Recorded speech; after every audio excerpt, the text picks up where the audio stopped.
여러분 안녕하십니까? 2월 14일 토요일 아침 대구 MBC 뉴스투데이입니다. 주말인 오늘 대구와 경북 지역은 맑은 가운데 아침 기온은 대구 영하 1.4도, 구미 영하 5.4도, 안동 영하 6.1도 등으로 어제와 비슷하거나 조금 높았습니다. 낮 최고 기온은 대구와 포항 12도, 구미 11도, 안동 9도 등 어제보다 4, 5도가량 높겠습니다. 내일은 대체로 흐리고 밤부터 비가 내려 모레까지 예상 강수량은 5에서 20mm며 북동 산간 지역에는 1에서 5cm가량의 눈이 내리겠습니다. 내일 아침 최저 기온은 대구 영상 3도 등 영하 4도에서 영상 3도, 낮 최고 기온은 대구 12도 등 8도에서 12도 분포로 오늘과 비슷하겠습니다. 2016학년도 대학 입시는 큰 틀에서 변화는 없습니다만 수시 비중이 확대되고 전형별 특징이 더 강화되는 경향을 보이고 있습니다. 새 학기를 앞두고 올해 대입 어떻게 준비하면 좋을지 알아봅니다. 조지한 기자가 보도합니다. 고등학교마다 일찌감치 3학년 배치를 마치고 입시 준비에 들어갔습니다. 학생들도 새 학기 새로운 다짐을 합니다. 고등학교 2학년에서 3학년으로 올라가면서 약간 설레기도 하고 걱정도 많이 되는데 가고 싶은 대학 전형들을 잘 살펴보고 차분하게 준비하다 보면 좋은 결과가 있을 거라고 생각합니다. 올해 대입은 제도적으로 큰 변화는 없지만 일부 대학에서 수시 모집 최저 학력 기준을 없애는 등 전형별 요강이 강화됐습니다. 올해 입시가 전형별 특징이 좀 더 두드러지는 해다. 그래서 수시 같은 경우에는 학생부 또는 비교과 활동, 자기소개서 이런 쪽의 어떤 비중, 그리고 정시 같으면 수능의 비중이 커지는 해다 이렇게 볼 수 있습니다. 올해도 수능이 쉽게 출제될 것으로 예상돼 중하위권에서도 수학 공략에 마지막까지 최선을 다하는 게 중요합니다. 수학을 버리고서 학생이 원하는 대학, 원하는 학과에 지망하기는 대단히 어려운 부분이에요. 자신의 능력을 조금 더 좀 믿으면서 그렇게 수학이라든지 또 어려운 과목에 대해서도 포기하지 말고 그렇게 가는 게 필요하겠죠. 네. 2016학년도 대입 모집 정원은 36만여 명으로 1년 사이 10,000명 이상 줄었습니다. 수시 정원은 66.7%로 2.7%포인트 더 늘어났습니다. 쉬운 수능으로 재수생이 많이 몰리는 정시는 정원까지 줄어들어 어느 때보다 경쟁이 치열할 것이란 전망입니다. MBC 뉴스 조지한입니다. 대구시 교육청은 오늘 오후 2시 대구시 교육청 대강당에서 2016학년도 대학 입시 설명회를 엽니다. 설명회에서는 2015학년도 대입 합격 학생 4명이 나와 수시 전형 사례를 발표하고 질의응답으로 예비 고3 학생들의 수험 준비를 도와줍니다. 또 진학지도 교사와 대입 담당 장학사가 수시와 정시 등 어떤 유형이 개개인에게 적합한지 입시 전반에 대한 설명을 합니다. 대구 수성갑 지역구의 이한구 의원이 어제 내년 총선 불출마를 전격 선언했습니다. 경제 문제 해결에 힘을 쏟겠다고 밝혔는데 무주공산이 돼버린 수성갑 지역의 내년 총선 최대 격전지가 될 전망입니다. 이태우 기자가 보도합니다. 이한구 의원은 국회에서 기자회견을 열어 남은 임기 동안 경제 혁신에 힘을 쏟기 위해 내년 총선에 출마하지 않기로 했다고 밝혔습니다. 지역구 관리하는 부담에서 빨리 벗어나서 이 국가적인 문제를 해결하는 방법을 찾는데 시간을 좀 더 써야 되겠다. 그런 생각을 하게 됐습니다. 지역구에서는 출마한 일이 없습니다. 이 의원은 젊고 유능한 후보를 미리 정해 후보가 충분히 선거운동을 할 수 있는 시간을 주기 위해 당협위원장직도 사퇴한다고 밝혔습니다. 이한구 의원의 총선 불출마 선언으로 수성갑 지역이 내년 총선 최대 격전지로 떠오르고 있습니다. 새정치민주연합 김부겸 전 의원이 18대 총선의 패배를 소력하기 위해 일찌감치 나서고 있는 가운데 새누리당의 대항마가 누가 될지에 관심이 모아지고 있습니다. 새누리당 후보로는 박영석 전 대구문화방송 사장이 출마 의사를 밝혔고 김문수 전 경기도지사와 부장판사 출신의 임재화 변호사 등이 자천, 타천으로 출마가 거론돼 치열한 경쟁이 예상됩니다.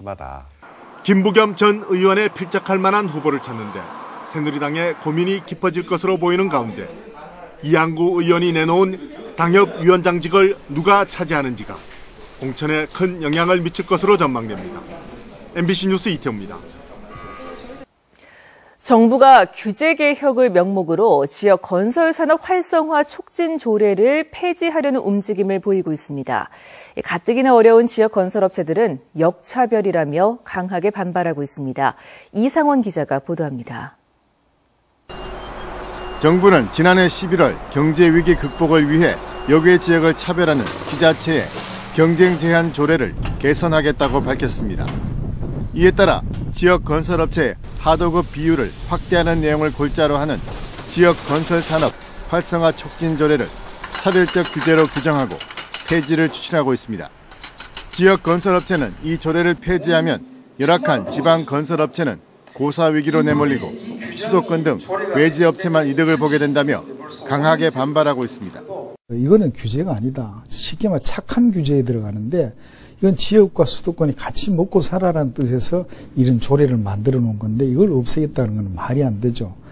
지난 2012년과 2013년 경북 지역 전문 건설업체 하도급 수주 실태를 보면 경북업체가 수주한 비율은 30%에 불과하고 70%는 외지업체가 수주했고 외지업체의 지역시장 잠식이 점점 커지고 있는 것으로 나타났습니다. 이처럼 지역에서 건설공사가 진행되어도 실질적인 지역 경기 부양 효과도 적고 외지업체와 수도권 대형 건설사들에게만 혜택이 돌아가 지역 업체들은 역차별을 받고 있는 게 현실입니다. 고사 위기로 내몰리고 있는 지역 건설업계는 조례를 존치시키는 것은 물론 이번 기회에 지방 중소건설업체의 경쟁력 강화 육성을 위한 장기적인 로드맵과 활성화 대책을 마련해 줄 것을 정부에 촉구하고 있습니다. MBC 뉴스 이상원입니다. 어린이집에 아이를 맡겼더니 날카로운 물건에 찔려서 돌아왔다는 고소장이 접수돼 경찰이 수사에 착수했습니다. 피해 어린이가 10명이 넘는다는 주장까지 나왔습니다. 도성진 기자가 취재했습니다.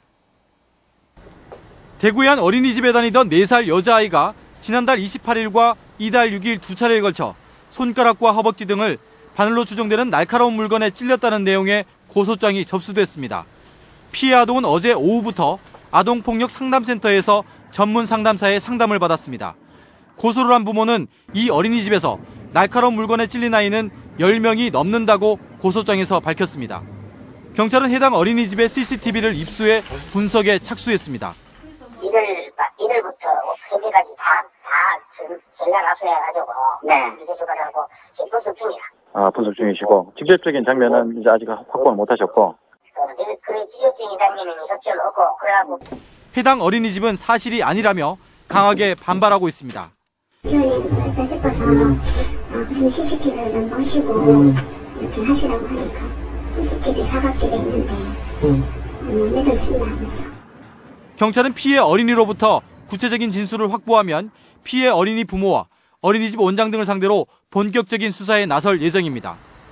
MBC 뉴스 도성진입니다. 경상북도가 이달부터 11월까지 노인과 장애인, 아동, 사회복지시설 등 건강 취약계층 거주시설을 대상으로 수질 검사를 합니다. 이번 검사는 2014년 보건환경연구원과 경상북도 사회복지협의회가 체결한 상호 업무협약에 따라 도내 169곳을 우선 선정해 실시합니다. 대구지방법원은 혼자 사는 70대 노인을 성폭행하고 살해한 혐의로 기소된 30살 이모 씨에게 무기징역을 선고했습니다. 재판부는 무고한 생명을 빼앗아 죄질이 극히 불량하고 범행 뒤 태연히 출근하는 등 범죄 정황도 나쁘다고 밝혔습니다. 이 씨는 지난해 8월 칠곡군에서 홀로 살던 72살 A씨의 집에 들어가 A씨를 성폭행하고 살해한 뒤 시신을 칠곡군 석저급 낙동강 인근에 버린 혐의로 기소됐습니다.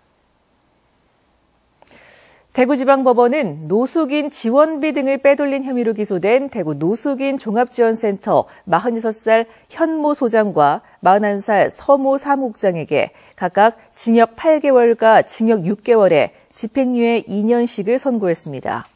이들은 대구시 예산을 받아 노숙인 실태 조사와 자료집을 내면서 인쇄 비용을 부풀린 뒤 리베이트 형태로 돌려받아 비자금을 조성하거나 실제 활동하지 않은 직원의 이름으로 인건비 보조금을 타낸 혐의로 기소됐습니다. 서양 화가 이도린 작가의 첫 개인전이 대구시 만촌동 인터블고 갤러리에서 내일까지 열립니다.